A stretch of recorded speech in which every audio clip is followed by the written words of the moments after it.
Alabanzas al nombre poderoso del Señor. Amados hermanos y amigos, Dios les continúe bendiciendo en esta hora.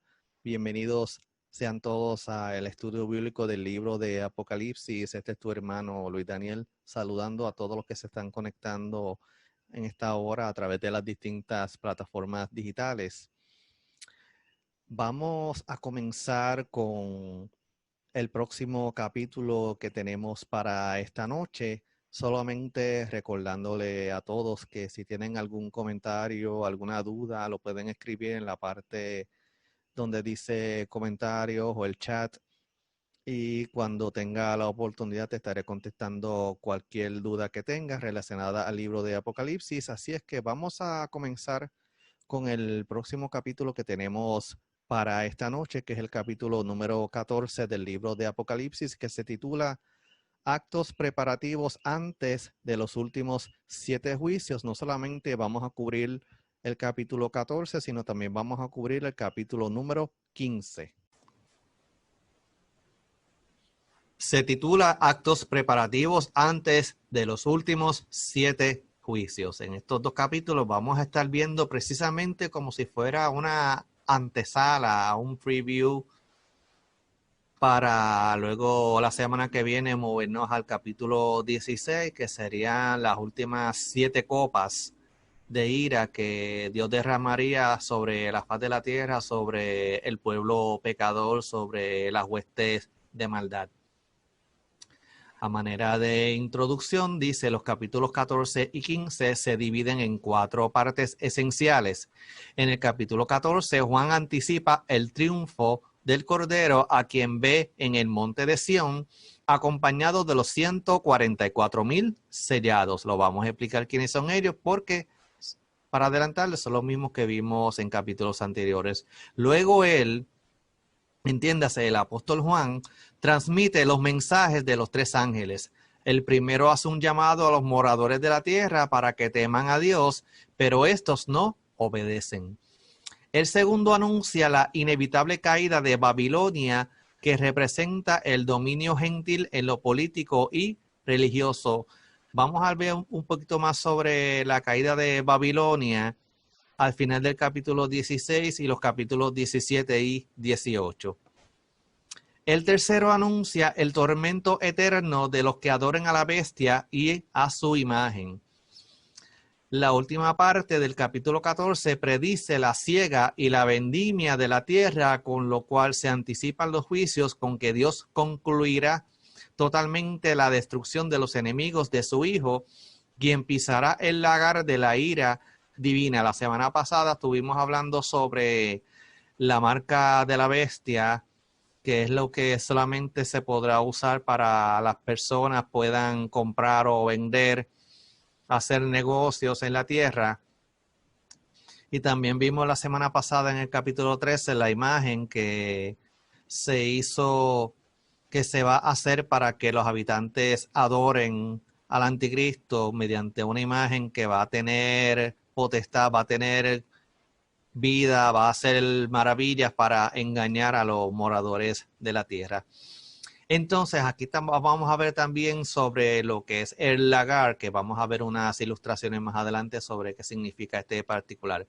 En el capítulo 15 se observan a los 7 ángeles preparados para derramar sobre la tierra las copas, que son los juicios a ejecutarse en ocasión de la segunda venida del Hijo de Dios. Esos son los últimos serie de juicios que van a caer sobre la tierra antes de la segunda venida visible del Hijo de Dios, de Jesucristo, que lo vamos a explicar en el capítulo número 19. Vamos entonces a esta parte que se titula El Cordero con los 144,000 sellados, y estamos en el capítulo 14 de Apocalipsis. Lo pueden buscar en su Biblia si tiene la oportunidad de hacerlo. Vamos a leer los versículos del 1 al 5. Y dice así de la siguiente manera. Después miré, y he aquí el Cordero estaba en pie sobre el monte de Sión, y con él 144,000 que tenían el nombre de él y el de su padre escrito en la frente. Y oí una voz del cielo como estruendo de muchas aguas, y como sonido de un gran trueno, y la voz que oí era como de arpistas que tocaban sus arpas.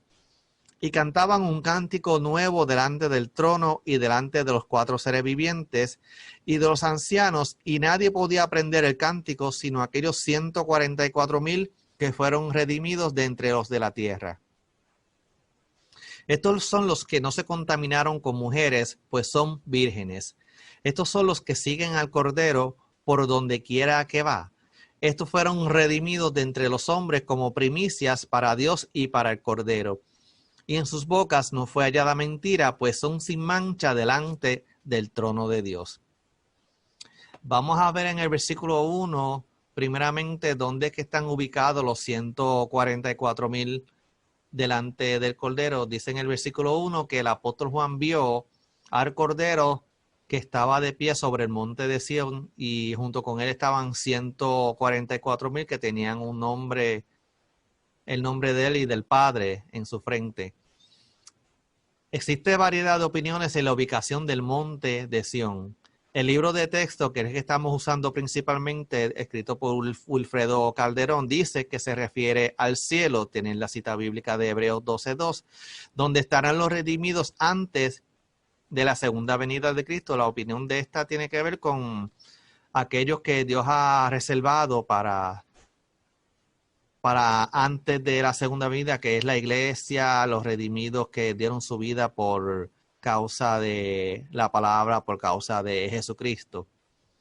Hay otro comentario que dice que dicho monte es en la tierra, ya que el apóstol Juan describe aquí una visión profética del triunfo final del Mesías después de su segunda venida, cuando se une a los 144,000 en el monte de Sión al principio de su reinado milenial. O sea que aquí estamos viendo dos opiniones, una sobre la identidad y la ubicación, que es antes de la segunda venida visible de Jesús, y la otra es casi inmediatamente se da la segunda venida visible de Jesucristo sobre la faz de la tierra.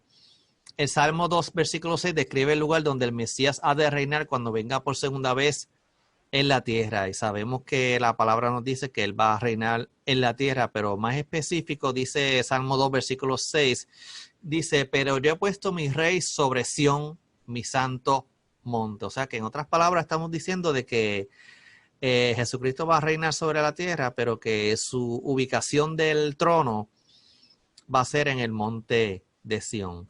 Entonces los 144,000 que aparecen en este versículo 1 son los mismos que aparecieron en el capítulo 7, versículos del 1 al 8, que leímos la lista de las tribus de donde venían cada uno de estos 144,000, 12,000 de 12 tribus.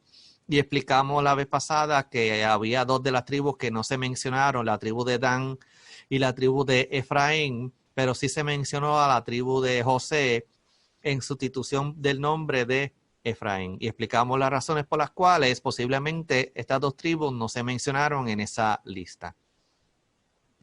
En el versículo 2 nos habla sobre los sellados, estos 144,000 que formarán un coro en el cielo, un coro humano.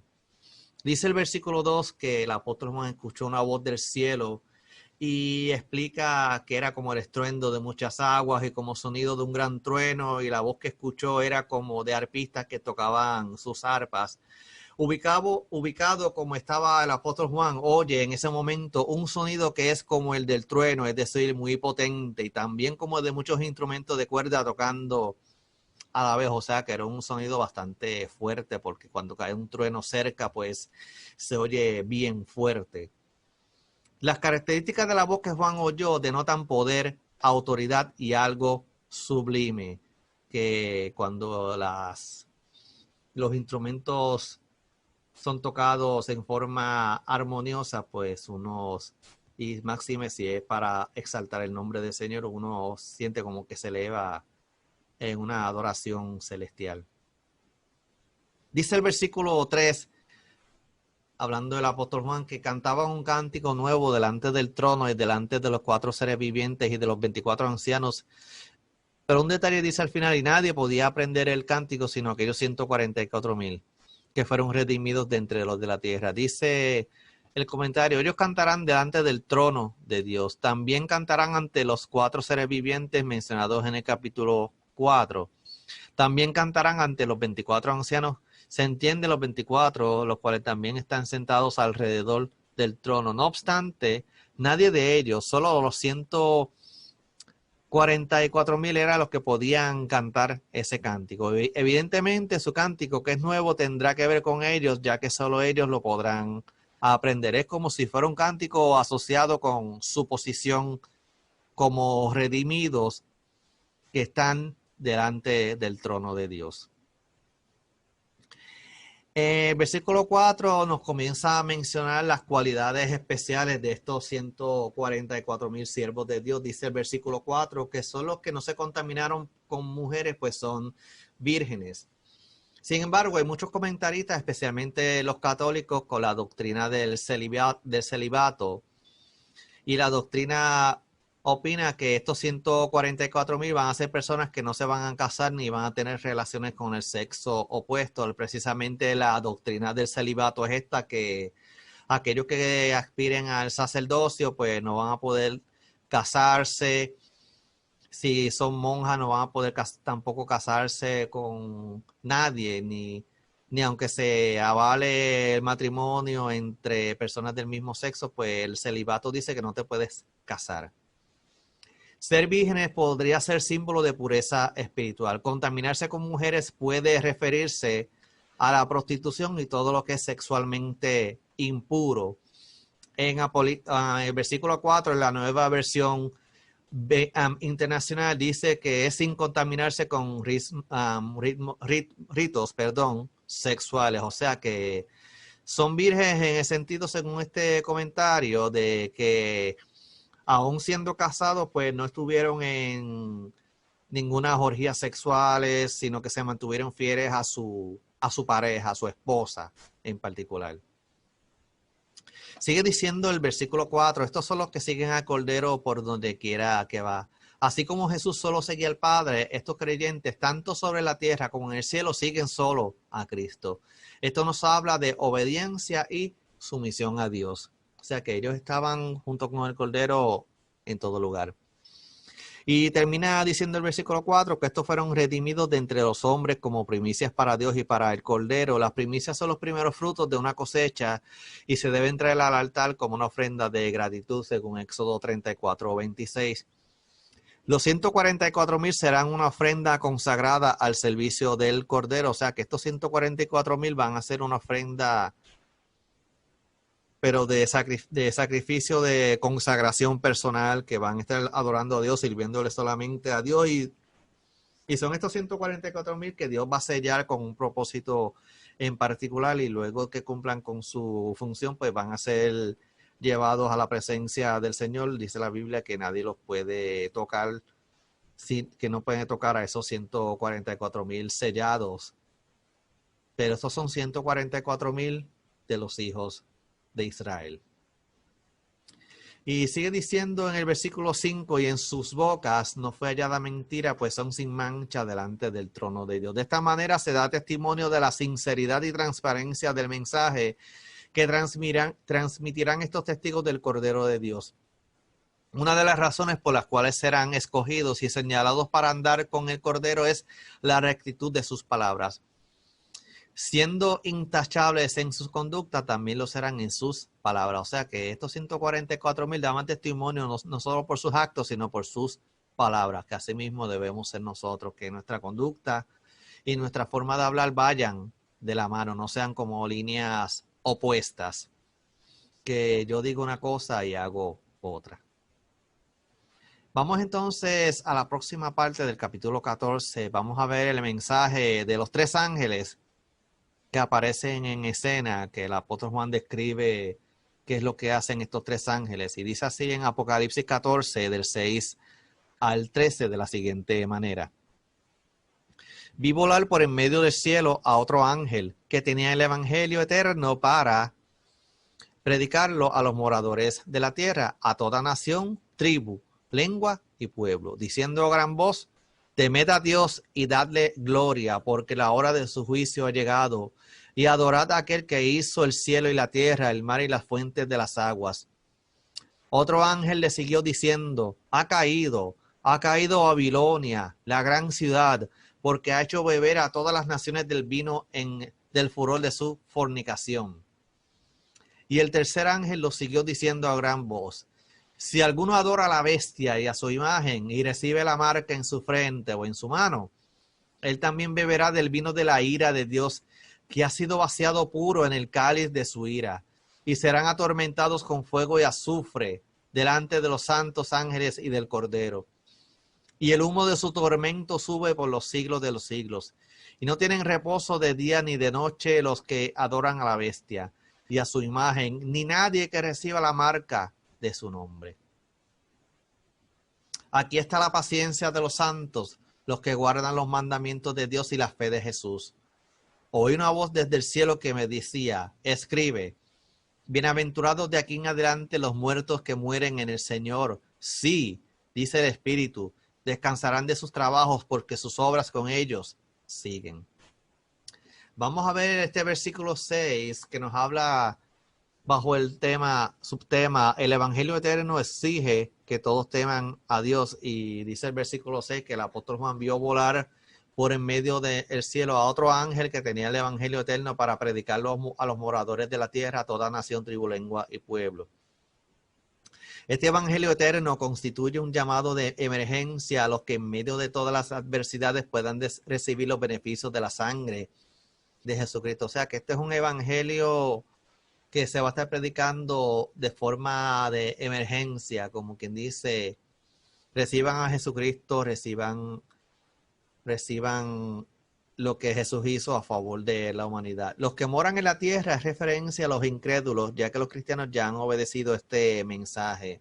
O sea que el mensaje es como quien dice, dándole un último chance a los habitantes de la tierra para que entreguen sus vidas a Jesucristo. La frase nación, tribu, lengua y pueblo denota a todos en general. El evangelio se anuncia a todo el mundo y no solo a cierto grupo en específico. O sea que este evangelio no solamente se va a limitar al pueblo de Israel, sino que la pronunciación del evangelio va a ser para todas las naciones de la tierra. O sea que esto es como una avanzada final para que los habitantes de la tierra que están vivos, que todavía sobreviven durante estos 7 años de la gran tribulación, pues tengan la oportunidad de entregar su vida a Jesús y a la palabra. El versículo 7, estos ángeles están diciendo a gran voz, uno de estos ángeles decía, temed a Dios y dadle gloria, porque la hora de su juicio ha llegado, y adoran a aquel que hizo el cielo y la tierra, el mar y las fuentes de las aguas. La urgente proclamación de este ángel apocalíptico apremia a todos los moradores de la tierra para que reconozcan a Dios como alguien que debe ser temido. Este mensaje es un mensaje de más urgencia todavía. Es el que estamos predicando a esta hora y tiene urgencia por todo lo que hemos explicado anteriormente, porque es mejor escapar ahora que todavía la iglesia está y el Espíritu Santo está. Es mejor escapar ahora de la ira venidera, porque en esos tiempos finales, como dijimos la semana pasada, va a ser sumamente difícil, porque cuando te veas que si no tienes esa marca en tu frente o en tu mano derecha no vas a poder comer, y si no comes pues vas a morir de hambre, te vas a enfermar, no vas a poder atenderte a ti o atender a tu familia, pero vas a tener que escoger entre alimentar tu físico y que tu alma se condene, o salvar tu alma aunque el físico se muera. El mensaje del ángel, un mensajero, que significa la palabra ángel, es que teman a Dios y que le den la honra. ¿Por qué? Porque la hora de su juicio ha llegado. Este pasaje provee una oportunidad para que obedezcan antes de que sea demasiado tarde. El ángel hace un llamado a reconocer la grandeza de Dios. O sea que esto es un mensaje como quien dice, miren, se le está dando una última oportunidad para que entreguen sus vidas al Señor, porque si no lo hacen, entonces sí que no va a haber oportunidad. Se va a hacer demasiado tarde. Y que reconozcan a ese Dios que hizo el cielo, la tierra, el mar y las fuentes de las aguas. Entonces en el versículo 8 nos anuncia la caída de la Babilonia escatológica, la cual es ineludible, o sea que no se puede evitar.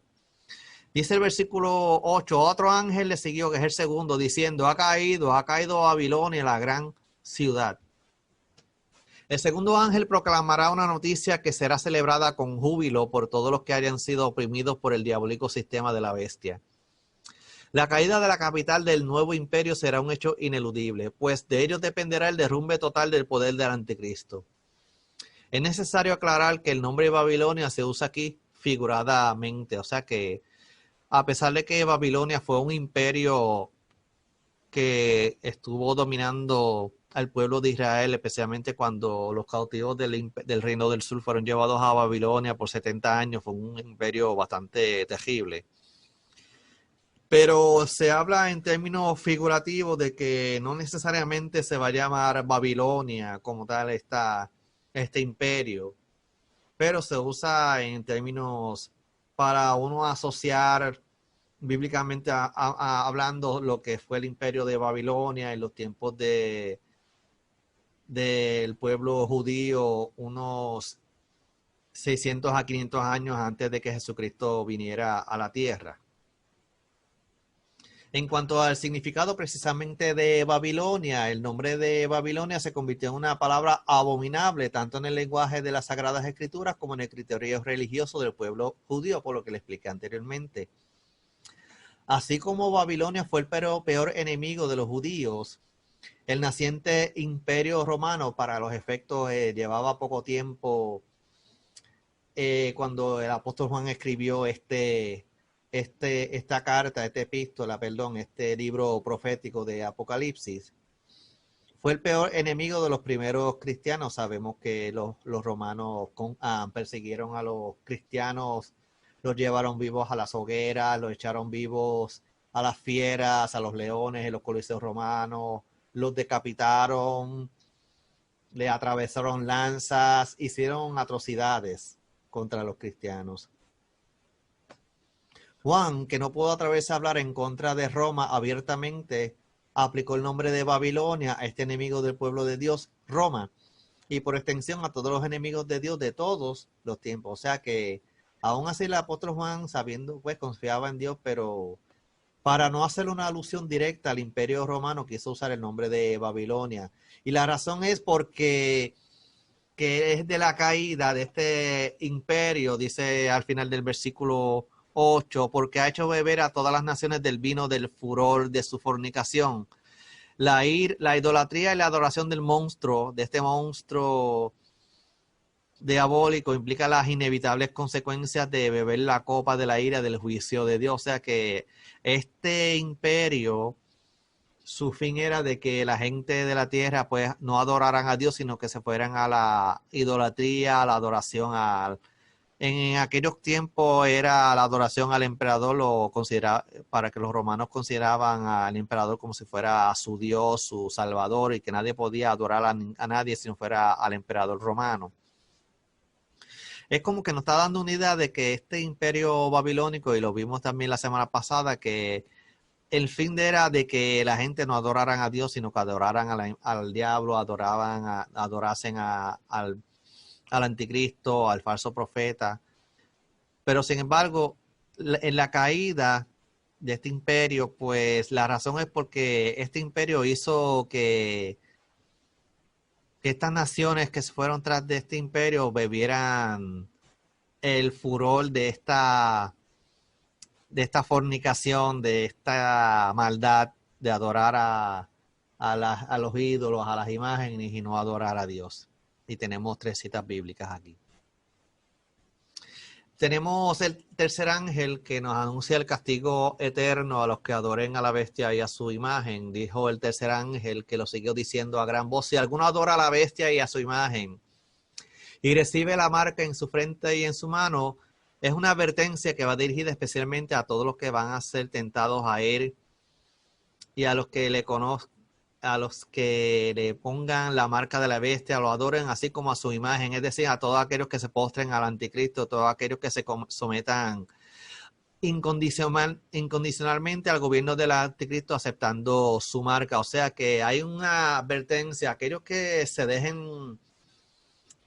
se dejen dominar, que se dejen marcar o que decidan adorar la imagen, la bestia y todo lo que este gobierno va a imponer, va a haber una consecuencia, aquellos que se dejen marcar o decidan adorar el imperio del anticristo.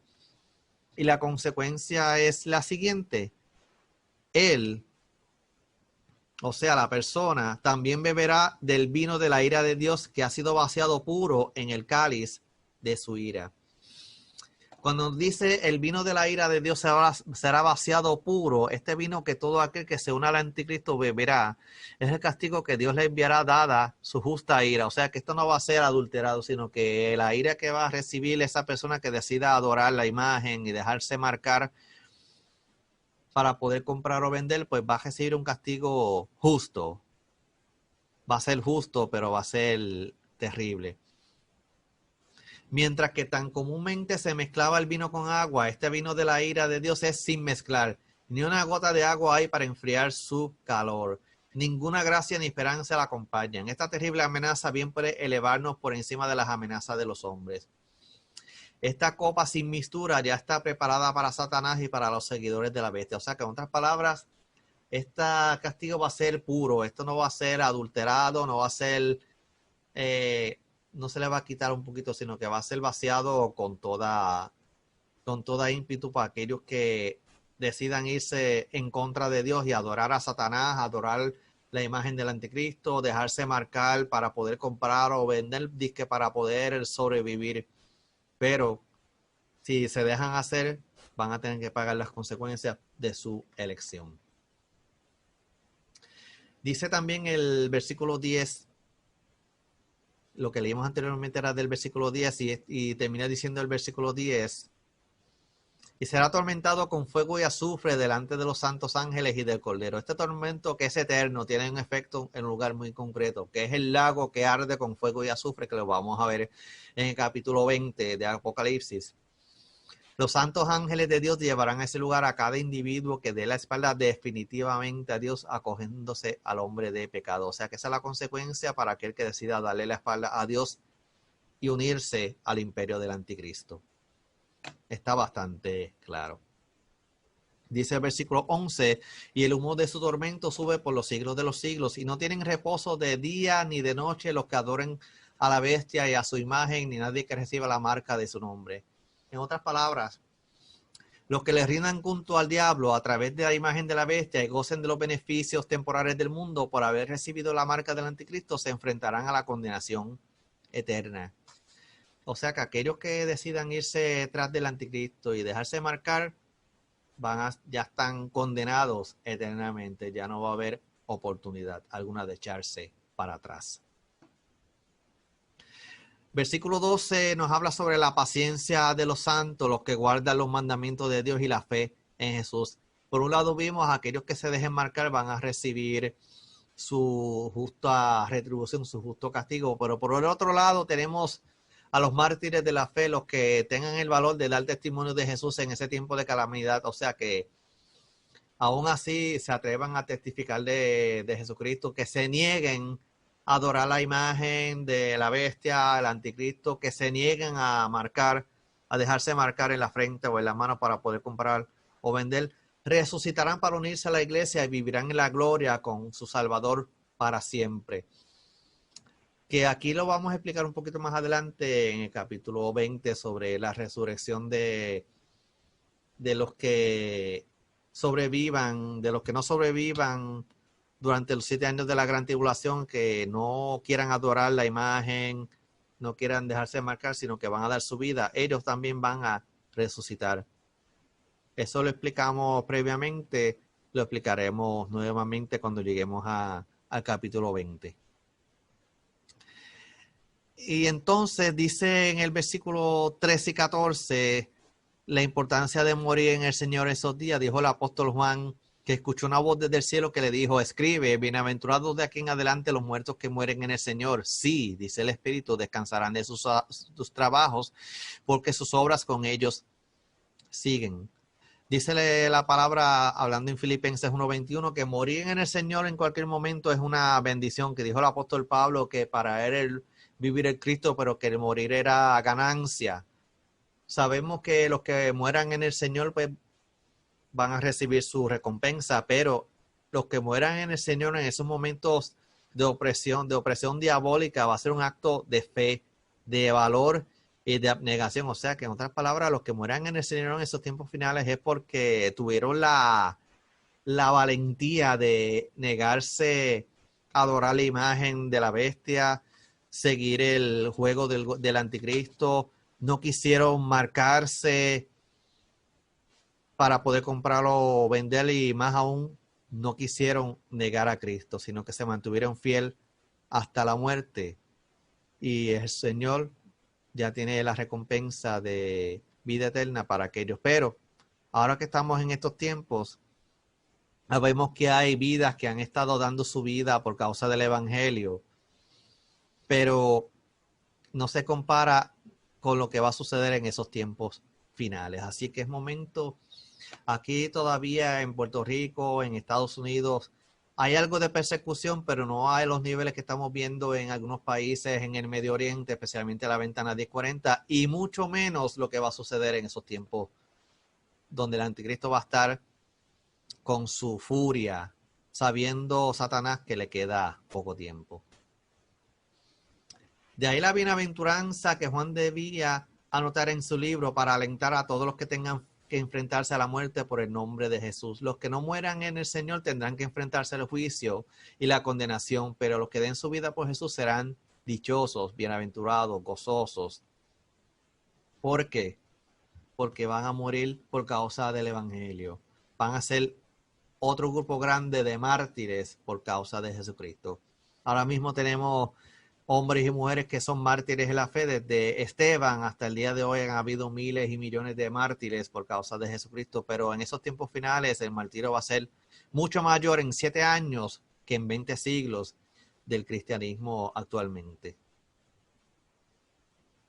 Vamos entonces a la próxima parte del capítulo 14. Nos dice: la tierra es cegada, la siega de la mies y la vendimia de las uvas. Lo vamos a explicar qué significa esto. Vamos a la Biblia, Apocalipsis 14, del 14 al 20. Dice así: miré, y he aquí una nube blanca, y sobre la nube uno sentado semejante al Hijo del Hombre, que tenía en la cabeza una corona de oro y en la mano una hoz aguda.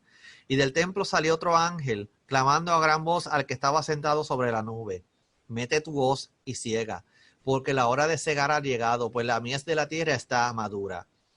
Y el que estaba sentado sobre la nube metió su hoz en la tierra, y la tierra fue cegada. Salió otro ángel del templo que está en el cielo, teniendo también una hoz aguda. Y salió del altar otro ángel que tenía poder sobre el fuego, y llamó a gran voz al que tenía la hoz aguda, diciendo: mete tu hoz aguda y vendime a los racimos de la tierra, porque sus uvas están maduras. Y el ángel arrojó su hoz en la tierra, y vendimió la viña de la tierra, y echó las uvas en el gran lagar de la ira de Dios. Y fue pisado el lagar fuera de la ciudad. Del lagar salió sangre, y del lagar salió sangre hasta los frenos de los caballos por 1600 estadios.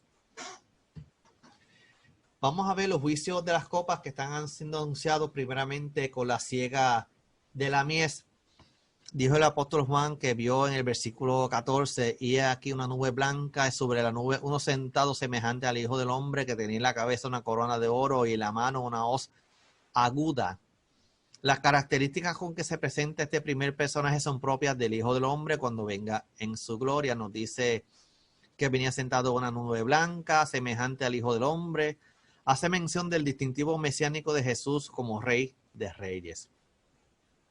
Esta vez Jesús no vendrá manso y humilde de corazón, o sea, montado en un pollino que la gente le tendía en sus mantos, sino va a venir con una hoz afilada en la mano para aplicar su justicia. Vamos a explicar ya mismo qué significa lo de la hoz, para que podamos entender en términos de la colecta, la siega, la cosecha del trigo. Precisamente la siega de la mies dice en el versículo 15: y del templo salió otro ángel, clamando a gran voz al que estaba sentado sobre la nube: mete tu hoz y ciega, porque la hora de cegar ha llegado, pues la mies de la tierra está madura. Este ángel clama a gran voz porque el tiempo ya es. No es que le está dando ninguna orden a Cristo, sino que clama porque sabe de parte del Padre que ya es el momento de ejecutar juicio contra los impíos que nunca se arrepintieron y lamentablemente lo harán. O sea que el momento de arrepentirse lamentablemente pasó y aquellos que nunca lo hicieron ya no van a tener oportunidad. Asimismo va a suceder a aquellos que mueran en estos tiempos sin Cristo, sin fe y sin esperanza, que por más que te recen, por más que hagan novenas, que te digan que te van a sacar de pena, lamentablemente te tengo malas noticias. Eso bíblicamente no existe. Si mueres sin Cristo, sin fe y sin esperanza, vas para el infierno. Y luego va a ser probada tu culpabilidad y vas a ser echado al lago de fuego que está con azufre. Eso lo vamos a explicar más adelante. Por eso es que dice la palabra, buscar a Dios mientras pueda ser hallado. Mientras tú tengas vida, hazlo, busca de Dios. Entrégale tu vida a Jesús para que veas cómo Él cambiará tu lamento en baile, va a transformar tu vida. Que aunque pases por las distintas pruebas o situaciones, pero tu alma va a ser salva de la ira que ha de caer sobre la faz de la tierra. Si te tocase morir en ese momento y te vas con Cristo, vas a ser de los primeros que van a subir al cielo, porque dice la Biblia que los muertos en Cristo resucitarán primero. Gloria a Dios. Esta siega de la mies no es la misma que vio a Juan en 4:35 y en Lucas 10:2. En la visión de la siega de la mies de la tierra no se tiene en mente la evangelización de los moradores de la tierra. El propósito de esta siega en particular de la mies será aplicar el rigor de los juicios, con lo que el Hijo del Hombre acabará con el dominio pagano en el mundo y exterminará la iniquidad con los que los humanos han provocado a ira. Cuando miramos los pasajes de Juan 4:35 y Lucas 10:2 y nos está hablando sobre la mies, es que nos está diciendo que, mira, las vidas están listas para uno predicar el evangelio y salvarlos. Pero la visión de la mies que está viendo el apóstol Juan en Apocalipsis no es para eso, sino es porque ya es para talar aquello que esté dañado, aquello que no quiso adorar a Dios, va a tener que pasar por las consecuencias de sus actos. Y dice en el versículo 16, el que estaba sentado sobre la nube metió su voz en la tierra y la tierra fue cegada. Estos versículos, el 15 y el 16, son el cumplimiento profético de Joel capítulo 3, con énfasis en Joel capítulo 3, versículo 13, que es una visión que Dios le dio a este profeta, especialmente el versículo 15, que dice de la siguiente manera: el sol y la luna se oscurecerán y las estrellas retraerán su esplendor, pero más en particular en el versículo 13, que debió haberlo leído, que dice: echad la hoz porque la mies está madura, venid, descender, porque el lagar está lleno, rebosan las cubas, porque mucha es la maldad de ellos. O sea que aquí estamos viendo la visión que Dios le da al profeta Joel del lagar, que lo vamos a ver más adelante, lo que significa el lagar y las uvas.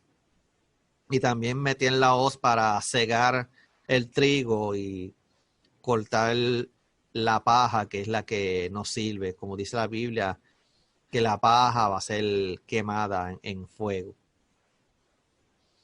El énfasis claramente está en el hecho de que el juicio descrito aquí tiene que ver particularmente con la tierra. La tierra y sus moradores han estado en rebeldía contra su creador y serán juzgados por el juez del universo. Por todas las razones que hemos explicado anteriormente, se han negado a servir a Cristo, se han ido tras del reino del anticristo. Dice en el versículo 17, el apóstol Juan dice que salió otro ángel del templo que está en el cielo teniendo también una hoz aguda.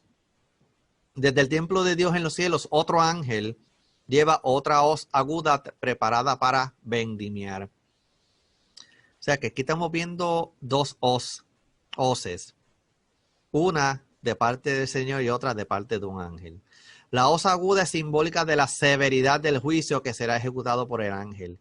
Aunque la ocena es de juicio y destrucción, el ángel sale del templo que está en el cielo, en otras palabras, que va a actuar con la santidad y la justicia que emanan del mismo trono de Dios. O sea, con otras palabras, esto es directamente del cielo, de parte de Dios, enviando a sus ángeles para que ejecuten los distintos juicios, pero que hay unos que va a ser ejecutado por el mismo Señor directamente, que es la vendimia que vimos en los versículos anteriores. Luego dice en el versículo 19, culminando el versículo 18, dice: salió del altar otro ángel que tenía poder sobre el fuego y llamó a gran voz al que tenía la hoz aguda diciendo: mete tu hoz aguda y vendimia los racimos de la tierra porque sus uvas están maduras. Este es el versículo 18. El tiempo de la vendimia, recolección o cosecha de las uvas judicial ha llegado y otro ángel sale para anunciar el inminente juicio de los rebeldes. El fuego símbolo del juicio que está a punto de ejecutarse. Las uvas representan la humanidad cuya maldad ha llegado a su colmo y como uvas está en el grado de máxima madurez para el juicio. La uva tiene un momento en que llega a su grado máximo, que están listas para ser exprimidas para extraerle ese jugo que se usa para consumo humano, ya sea para jugo de uva sin fermentar o en algunos casos lo fermentan para hacer el vino y las distintas bebidas embriagantes.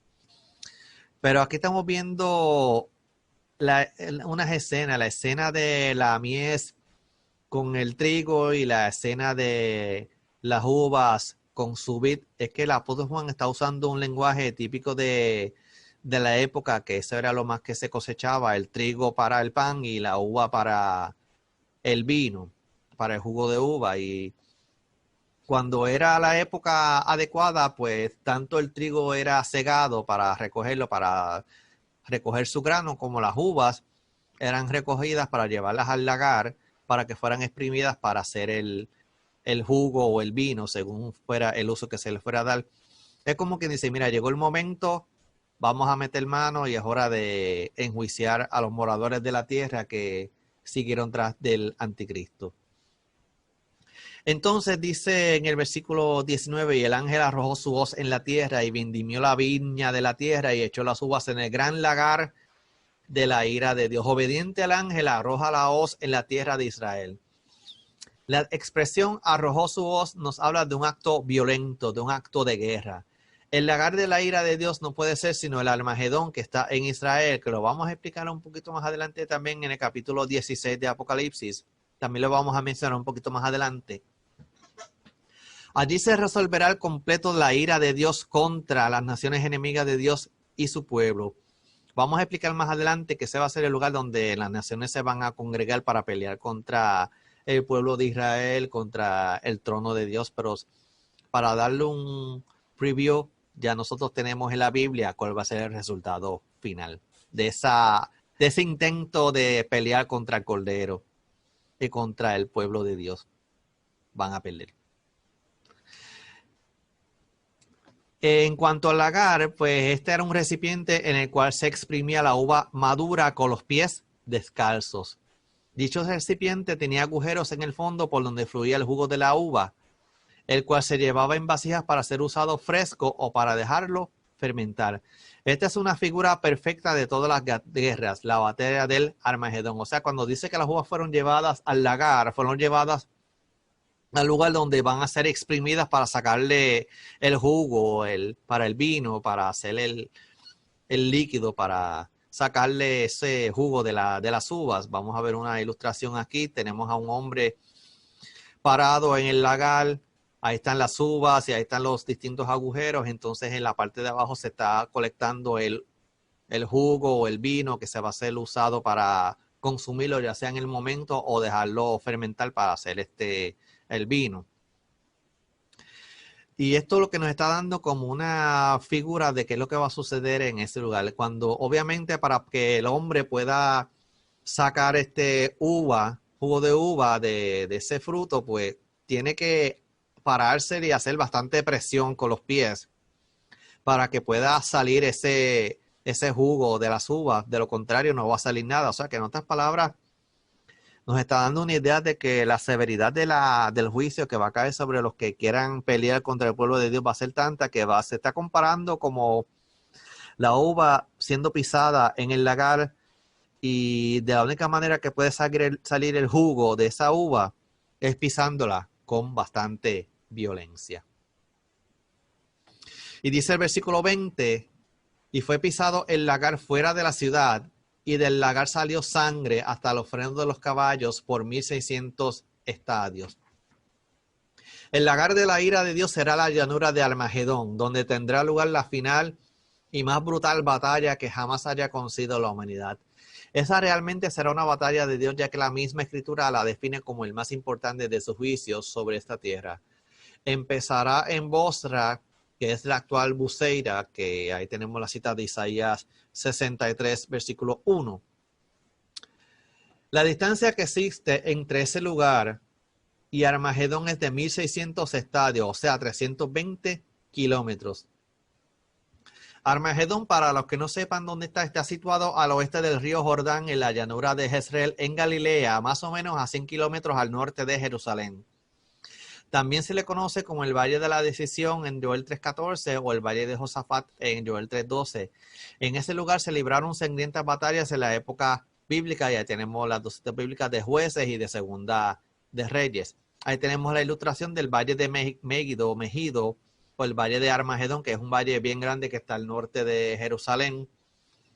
Y hay un detalle en particular sobre este valle que lo vamos a ver un poquito más adelante.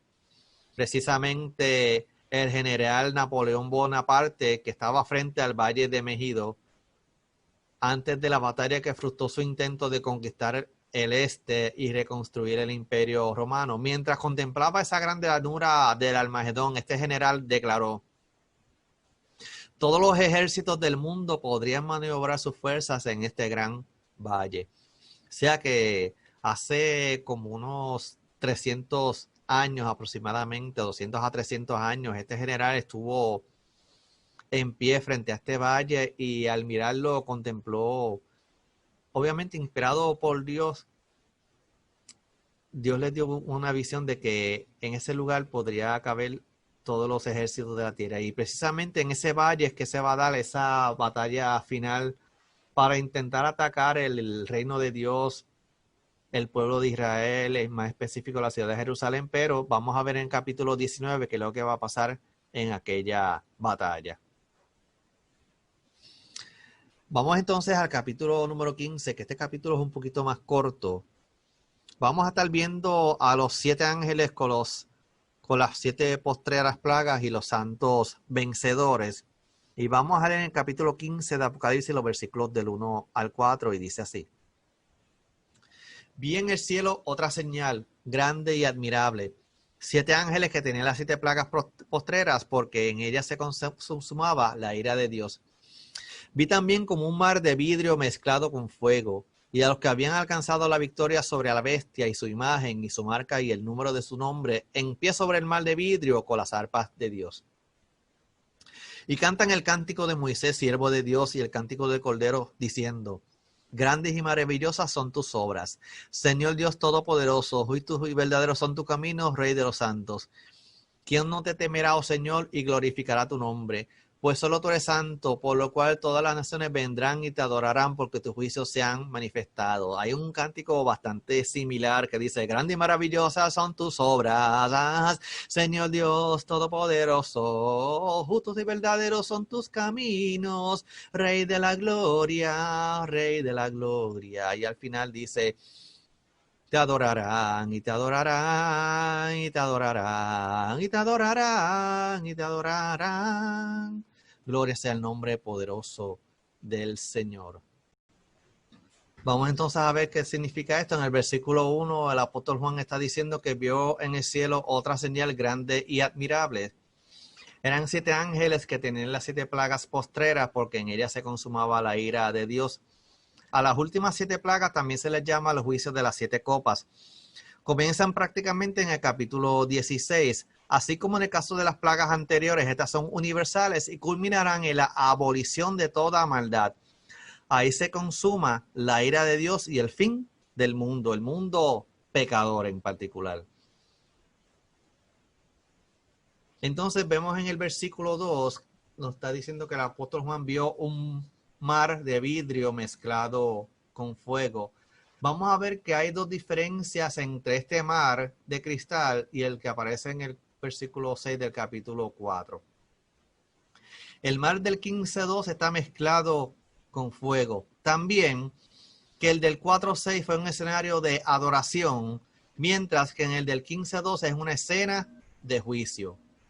El mar de vidrio que se le mostró a Juan nos enseña que él, hablando del Señor, vive rodeado de pureza y virtud.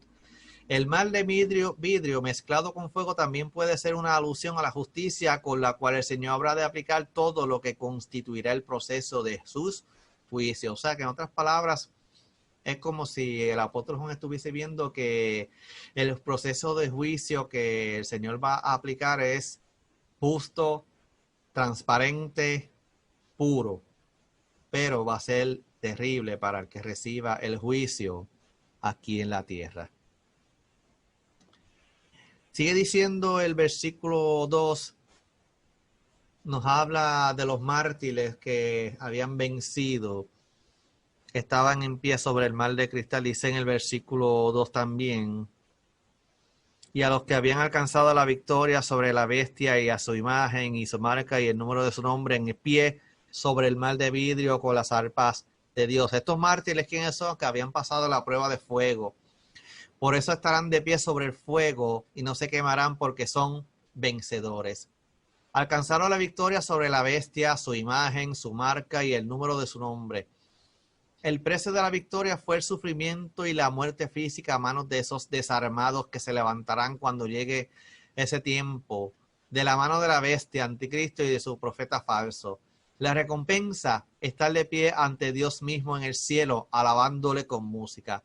Ellos no pudieron adorar a Dios abiertamente aquí en la tierra, pero sí lo harán en el cielo. Son aquellos que, como dije anteriormente, no quisieron seguir el sistema político o económico o religioso del imperio del anticristo y del falso profeta y dieron su vida por causa de este y por causa de seguir a Jesús.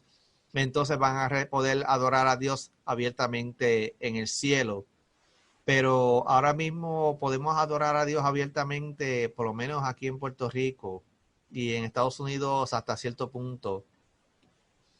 Pero en muchos países está pasando algo similar de que no pueden adorar a Dios abiertamente porque los pueden hasta matar. Y esos son los mártires que estamos viendo en estos tiempos, pero eso es regionalizado. Pero ustedes se pueden imaginar a nivel global cuando el imperio del anticristo obligue a los gobernantes de las distintas naciones de la tierra a que todo aquel que adore a Dios haga y no haga caso a su sistema de gobierno, sea martirizado, sea asesinado o ejecutado. Entonces, aquellos, como se dijo en el capítulo anterior, aquellos que mueran en el Señor van a ser definitivamente bienaventurados o dichosos. En el versículo 3 nos habla sobre el cántico de Moisés que estos cantaban, el cántico a Dios y el cántico del Cordero. Una vez más Moisés y el pueblo que pasaron el Mar Rojo entonaron un cántico que está en el capítulo 15 de Éxodo, del 1 a 18. Este cántico era una exaltación al único que la merece, al Dios Trino. De hecho, Moisés y el pueblo cantaban anticipadamente el cántico del Cordero, diciendo: grandes y maravillosas son tus obras, Señor Dios Todopoderoso, justos y verdaderos son tus caminos, Rey de los santos. Este cántico contiene 7 verdades que están arraigadas profundamente en las Escrituras. Número 1, las obras de Dios, el poder de Dios, caminos justos y verdaderos, el reino de Dios. Luego sigue diciendo en este versículo: ¿quién no te temerá, oh Señor, y glorificará tu nombre? Pues solo tú eres santo, por lo cual todas las naciones vendrán y te adorarán, porque tus juicios se han manifestado. Sigue diciendo las otras verdades: el temor de Dios, la santidad de Dios y el gobierno internacional. Aquí estamos viendo unos atributos, unas verdades bíblicamente hablando sobre Dios, sobre Jesucristo, sobre su reino. Un reino que no va a tener fin. Y ya para ir concluyendo esta parte del capítulo 15, vamos a ver los versículos del 5 al 8 que nos presentan a los ángeles con las 7 plagas postreras, las 7 copas. Y dice así: después de estas cosas miré, y he aquí fue abierto en el cielo el templo del tabernáculo del testimonio. Y del templo salieron los 7 ángeles que tenían las 7 plagas, vestidos de lino limpio y resplandeciente, y ceñidos alrededor del pecho con cintos de oro. Y uno de los 4 seres vivientes dio a los 7 ángeles 7 copas de oro, llenas de la ira de Dios que vive por los siglos de los siglos. Y el templo de Dios se llenó de humo por la gloria de Dios y por su poder. Y nadie podía entrar en el templo hasta que se hubiesen cumplido las 7 plagas de los 7 ángeles. Primeramente nos dice en el versículo 5 el apóstol Juan, que dice que vio abierto en el cielo el templo del tabernáculo del testimonio, o sea, el templo en el cielo. El tabernáculo del testimonio o de tiendas del testimonio era el nombre dado al tabernáculo en el desierto, que fue lo que Dios le mostró a Moisés para que se hiciera, que iba a ser el lugar donde, como dice ahí, porque en él se guardaba el arca que contenía las tablas de piedra de pacto, y que más, ya que más adelante el arca se guardaba en el templo, este mismo a veces fue llamado un tabernáculo. La expresión el tabernáculo del testimonio aquí enfatiza el hecho de que los juicios a punto de ejecutarse son la expresión de la justicia de Dios. Aquí que estamos viendo aquí cómo es que se manifiesta la justicia de Dios, y el hecho de que aparece el tabernáculo es de que ya está por comenzar el derramamiento de las 7 plagas postreras sobre la faz de la tierra.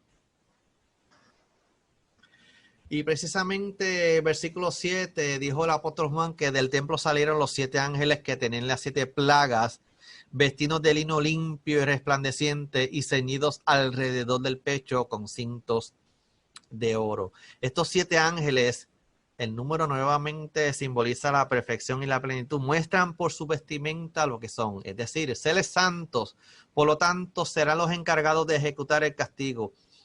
Hemos de entender, por tanto, que este juicio es santo también, no solo justo, es enviado de parte de Dios. O sea que aquí estamos viendo la presentación oficial de los 7 ángeles que van a estar derramando las 7 plagas postreras, que son las 7 copas de la ira de Dios. Y nos está describiendo sus vestiduras, que nos habla de que son limpias, resplandecientes, y o sea que lo que nos da a entender es que esto va a ser un juicio santo y puro que viene de parte de Dios. Dios es el que juzga y Él es santo. Llevan vestiduras de lino fino y resplandeciente. Esta es señal de pureza y santidad, rectitud de conducta. Los cintos de oro ceñidos alrededor del pecho son símbolos de nobleza, también de pureza. O sea que estamos viendo ángeles ordenados por Dios para derramar la ira sobre la faz de la tierra, y estos ángeles tienen que estar vestidos de justicia, de santidad, de pureza, para poder hacer lo que Dios los va a encomendar. Y el versículo 7 nos dice que uno de los 4 seres vivientes dio a los 7 ángeles 7 copas de oro, llenas de la ira de Dios que vive por los siglos de los siglos. De los 4 seres vivientes que estaban alrededor del trono, uno de ellos le dio a cada uno de los 7 ángeles una copa, 7 en total. He aquí la autorización o la orden directa de parte de Dios que está en el trono para que se haga su voluntad. Estas copas están llenas de la ira de Dios. O sea que esto ya es como quien dice, ya a cada ángel se le va a estar entregando una copa, y va a llegar un momento que al mando de Dios, cada ángel va a derramar la copa de la ira de parte de Dios. Y dice el versículo 8, y el templo se llenó de humo por la gloria de Dios y por su poder, y nadie podía entrar en el templo hasta que se hubiesen cumplido las 7 plagas de los 7 ángeles. Lo que se puede entender aquí es que durante la aplicación de los 7 juicios de las copas, que por cierto será un tiempo muy breve, No habrá intercesión a favor de los que estén siendo castigados. Normalmente el templo se usaba para que hubiese intercesión a favor de los santos, de los redimidos, pero en este caso no va a haber break. El que se dejó marcar y quiso adorar la imagen, adorar la bestia, seguir el gobierno del anticristo, lamentablemente no va a haber break. La ira va a caer sobre esas personas y sobre el imperio del anticristo por haberse ido en contra de Dios y para hacer justicia a todos los que den la vida por causa de Jesucristo. El humo que llenará el templo celestial en esos momentos en que la tierra se esté llevando a cabo la parte final de la tribulación es también un símbolo perfecto de la ira a los juicios de Dios. Ahí tenemos una cita de segunda de Samuel 22 del 7 al 10. Entonces en Éxodo 40, 34, 35 sucedió algo similar, que una vez el tabernáculo fue levantado y fue dedicado a Dios y consagrado tanto su mobiliario como los sacerdotes y sus vestiduras, dice la Biblia que en el tabernáculo se llenó de humo y nadie podía ministrar en él. Pero en esta vez tampoco nadie va a poder entrar en el templo del cielo, pero no es por otra razón, a causa de la indignación de Dios hasta que su furor quede satisfecho. Indignación a causa del pecado voluntario y premeditado de una humanidad indigna. Cuando se haya consumado el juicio, se habrá consumado su furor. O sea que durante este tiempo, cuando el humo de la presencia de Dios esté en ese lugar, nadie va a poder entrar. Entonces, una vez haya cesado el juicio de Dios, entonces ya el humo se podrá disipar. Ya habrá terminado la consumación de la ira de Dios sobre el mundo pecador y sobre el imperio del anticristo. Como acabamos de ver en estos capítulos que acabamos de estudiar en esta noche, se está preparando la escena para que el Señor derrame las últimas 7 plagas, las últimas 7 copas de ira sobre la faz de la tierra. Prácticamente todas las oportunidades que se le dieron a la gente para arrepentirse de sus pecados, para que dejen las tinieblas y accedan a la luz admirable que es Cristo Jesús, prácticamente se termina. Todo aquel que durante ese tiempo adore la imagen de la bestia, se deje marcar para poder comprar o vender, pues prácticamente se está autosentenciando al castigo eterno. Así es que yo les pido en esta noche que consideremos cómo ha sido nuestro camino y decidamos por el Señor. Todavía estamos a tiempo para recibir a Cristo en nuestra vida como Señor y Salvador antes de que sea demasiado tarde. Así es que, amigo que estás sintonizando esta hora, quizás tú estabas buscando algún video, quizás no tenías nada que hacer y el Señor permitió que estuvieses viendo este estudio del libro de Apocalipsis, pues este mensaje es para ti, para los hermanos, pues es una oportunidad más para que podamos afirmarnos en el Señor. Así es que vamos a dejarlo hasta aquí. La semana que viene entonces vamos a estar viendo en detalle las 7 copas de la ira de Dios, que es el capítulo número 16, y le damos gracias a Dios y a cada uno por estar conectado en esta hora. Vamos a elevar una oración al Dios Todopoderoso para que así sea Él acompañarnos en el resto de la semana y el Señor, si así lo permite, el próximo jueves podamos estar en el estudio del libro de Apocalipsis. Padre, en el nombre de Jesús te damos gracias por esta noche hermosa. Gracias, Señor, por esta oportunidad que tú nos has dado de estudiar tu palabra.